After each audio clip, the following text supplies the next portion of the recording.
Hey guys, and welcome to a new one. Basically, no way to put this. It's a new one for me, and it is going to be a unboxing video, and it's basically going to be. I'm gonna say about 1,000 times, but I apologise for that, and I apologise consistently, even though I'm not Canadian. I'm British. We're worse. But either way, we're going to welcome you to my first ever unboxing video because I'm not going to go directly into airsoft only, but I am going to include some airsoft content, unboxings, personal reviews and stuff like that. And the first ever airsoft video is going to be kind of ironic. If I can, I'm going to put a picture about here or so of me about 10 years old with a paper AK-47, and I apologise for the quality. Essentially what it is I back then used to make a load of guns out of paper and tape with actual working mechanisms, so you can actually chamber rounds and eject them, lever action rifles and everything. My pride and joy. I'm sorry to this day I do not have a picture of it, but anyone who knows me at the time will testify. I had a 1911 modelled correctly down to size, and I covered it in this shiny silver tape. My dad said it was a really expensive type of tape, and I don't know what type it is to this day. I've not bothered to Google it because I'm terrified of how much money I actually wasted.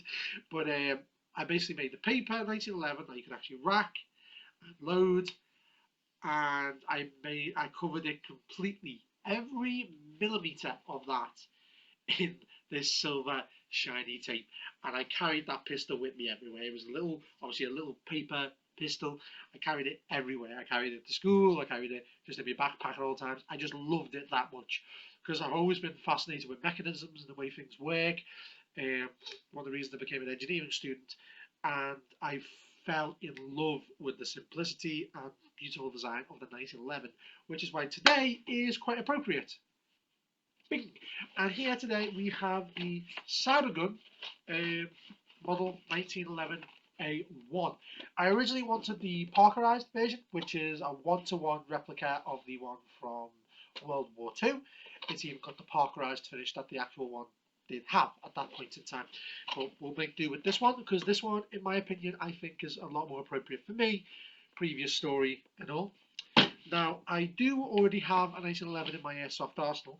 It is this one. It is the Raven, made by Newprol, MEU 1911. And it's quite a good pistol, quite reliable. I've even got the CO2 nozzle on it, but I don't use CO2, I use black gas. It's quite pretty. It came, well, it's not jammed. It came completely black, even with black grips. I did that paint job myself with a nice little brown thing, and over time it's just gotten worn down slightly. You can see where it's worn as it's going in and out of the holster repeatedly. The safety on this side don't work no more, but it does work exactly as I always intended. Let me just... Okay. Now, it's a basic ass green gas pistol when it's not jamming. All my magazines are quite skinny. But to be honest, this thing has never really let me down. It was a bit dodgy once, and after I just oiled it, it was fantastic. I never had a problem with it. But today, it is, I'm going to be saying sayonara to this. I'm going to be keeping it, but not here. And its new replacement will be this beauty right here. Now I'm going to change the camera angle, give you a nice little top-down view, and we'll go into it piece by piece. And I'll cut right back to when we do it. Right, and welcome back. I apologise for the accidental product placing here. My filthy desk. But essentially here we have the external box itself. I'll rotate it so you can see it a bit better on the camera.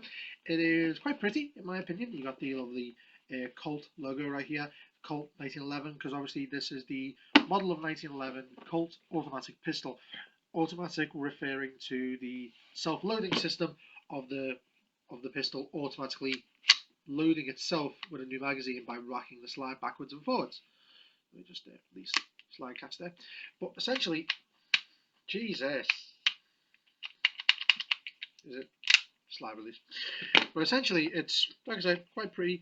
And this one will have the actual licensed markings and such. You can see here it says mag available. It means CO2 magazine. 15 BB round capacity. Hop-up unit adjustable. It is in the joules/FPS of the average use. Blowback system, obviously backwards and forwards. full metal, which is quite incredible. Green gas, you can get green gas magazines that will fit this, and it will work just as well as a CO2 magazine, but in my opinion I felt like CO2 was more preferable, as the magazine well for a 1911 is not the best.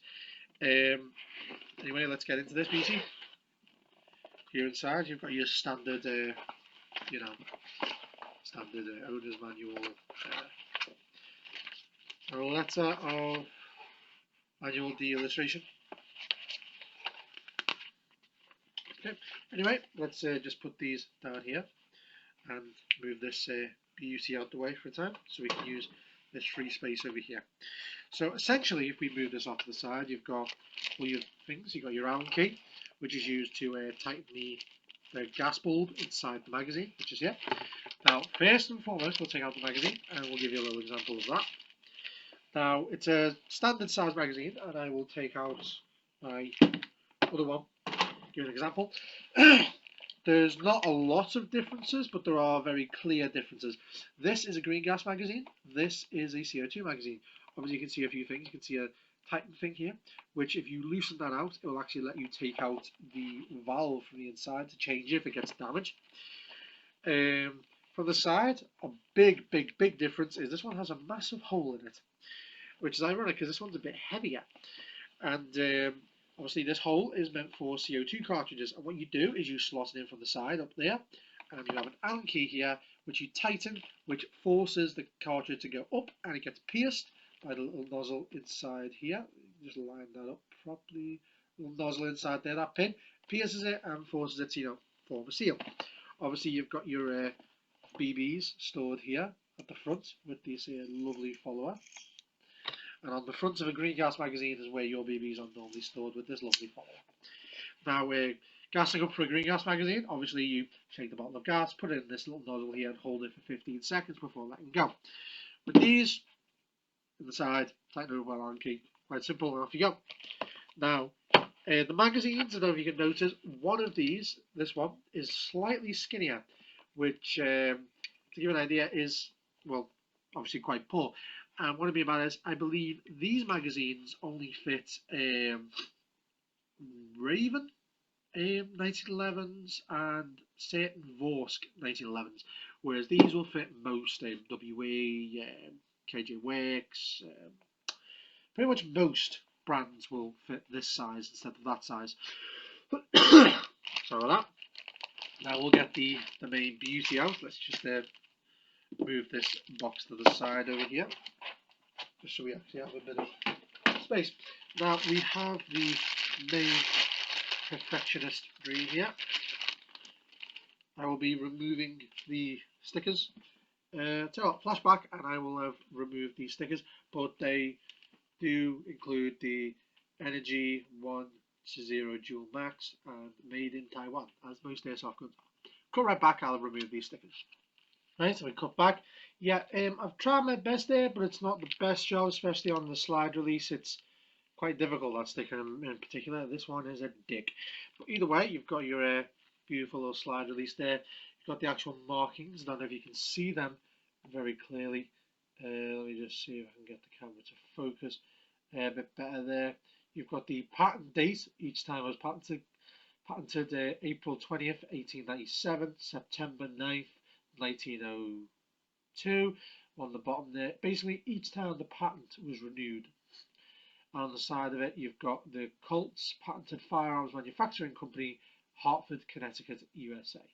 Quite pretty. And on this side over here, you've got the, see if I can get to a correct angle here for it to actually be legible. You've got model, which is M, model 1911 A1 US Army. You've got United States property, and then you've got the serial number underneath. Now, also, if you have a look at the internal barrel there, you've got 0.45 ACP. Get that to a point we can actually read it. There you go, it's back. 0.45 ACP. Now, at the rear sight here, it's quite simplistic.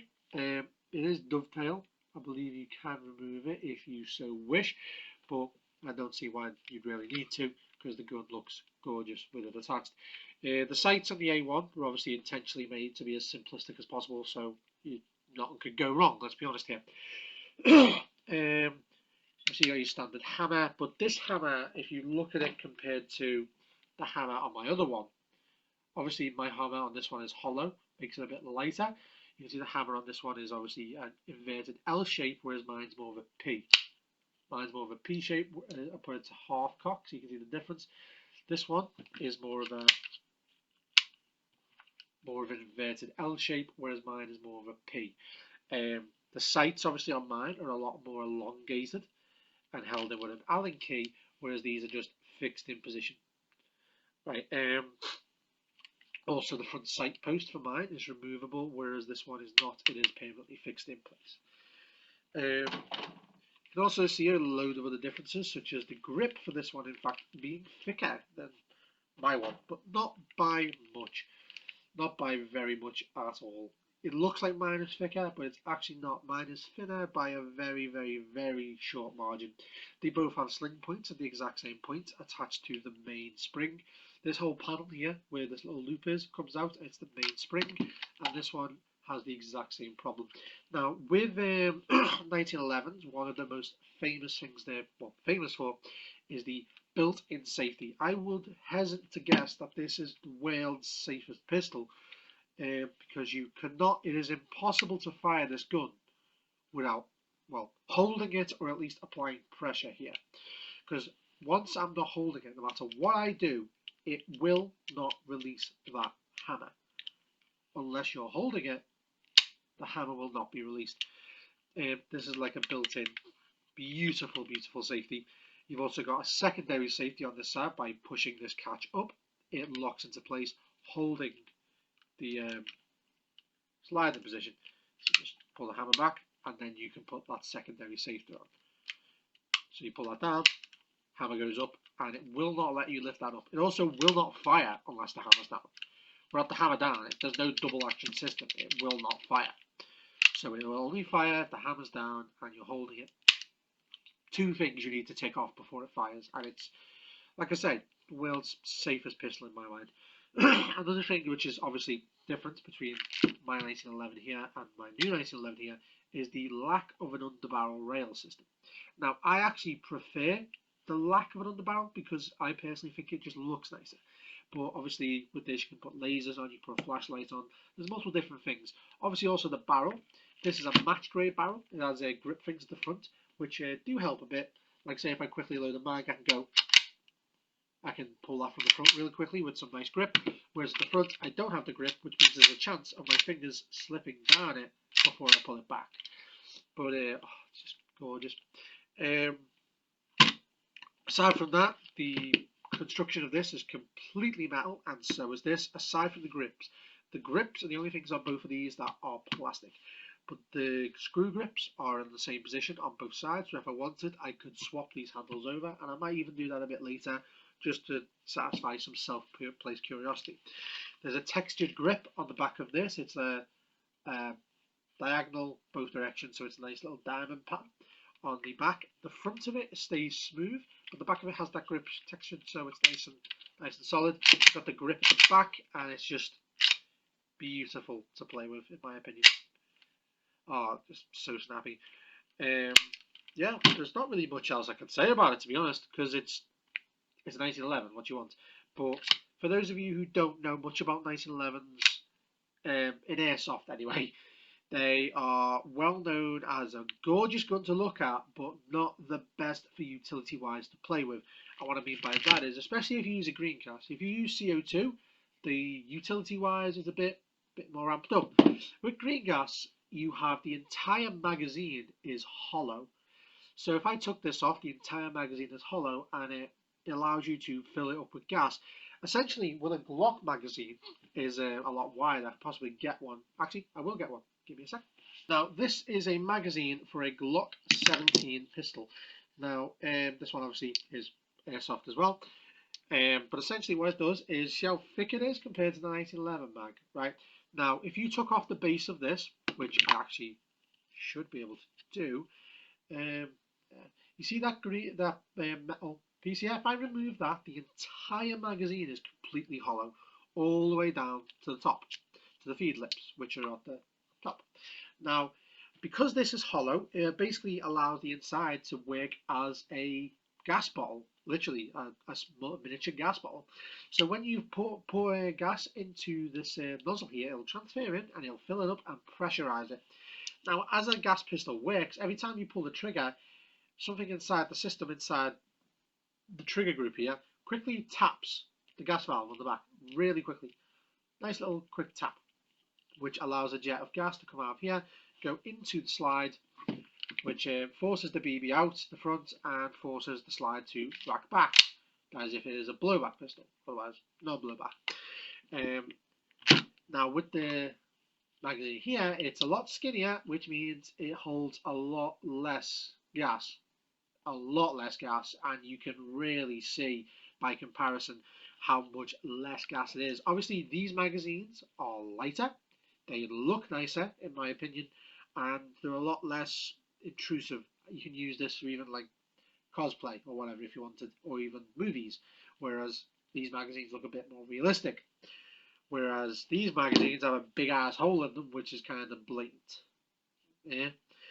But with a CO2 magazine, to give you an idea, with the green gas, I have to gas this up, I think, every single time it runs out of ammunition. This fires about 15 shots. When it's out of ammo, I have to put gas and ammo into it. With this, I'd probably have to replace the bottle every 2 dry mags. So I could fire about 30 rounds out of this before needing to swap the gas, which is a bit better when it comes to gas usage. But bear in mind, in the UK, a gas bottle for this is about 50p each, whereas a gas bottle for green gas is about £15. But you can get quite a while of it. I had a bottle of green gas that only just ran out, and I bought it in January, whereas a 50p bottle of this is gone after what, 2 mags, 2-3 mags? So it really depends on how much you will be using your pistol. Whereas for me, because I'm a sniper, I will be using mine a lot more than most AEG players. But either way, let's get back to the original review here. The 1911, in my opinion, is a gorgeous pistol. It will never, ever, ever go out of style. That's the whole point of the high capper. The high capper is literally just a 1911 with a thicker grip and a thicker mag to allow with more gas usage. But in my opinion, this is the most beautiful thing on the fucking planet. Thank you for watching, and I hope you enjoyed my first ever airsoft review. Well, not even review, unboxing. I will be giving a review on some of my other weapons. I might even show you the armory if you wish to choose. And yeah, enjoy. And if you do choose to get this pistol, I highly recommend it. Without a doubt, about 350 FPS, reliable as fuck, and outright gorgeous.